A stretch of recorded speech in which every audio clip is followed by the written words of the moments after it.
November staat erom bekend. Het donkere waar, het bewolkte waar, het dampwaar. En Joert, ja, die zinnen hier toch wel zwier. Maar die zinnen die krijgen de komende dagen gewoon meer kans. En dat betekent dat wij morgen hele aardige dagen meer te gaan. Nou ja, en het waait nog altijd een stevig. Joen en vannacht bewolking, maar letterlijk opklaringstemperaturen 4 zo'n graden. En een koud onvallende oost-noordoostenwind. En die is matig en krachtig. De krachtige wind natuurlijk in het kust- en waardgebied. En dan morgen, dat wordt een dag mooi redelijk wat zinnen. Flink wat zinnen heb ik staan. Dus best wel een fleurige dag. De temperaturen noemen bij de 11 of de 12 graden hinnen. En de wind uit het oosten waai, ja, oostelijke richting. En die zal eerst nog vrij krachtig wezen, maar die neemt letter op de dag vlug aan. En dan hebben we een rustige joen, een rustige nacht. Maar ik een koude nacht, maar ze 4 of 5 graden. En dan zetten we terug naar het fruitsjoch. Waasje, toonsje en vrijt.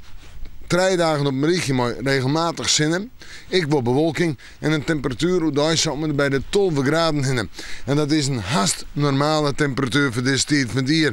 En de nachten, ja, die worden wat kouder uit en terug. Maar dan komt ik nog altijd een zuidoostenwind te staan. Soms even zuidelijk en die is meestentijds op donderdag en op vrijdag matig en vrij krachtig. Nou ja, we moeten morgen maar weer even in het november waarschuwen.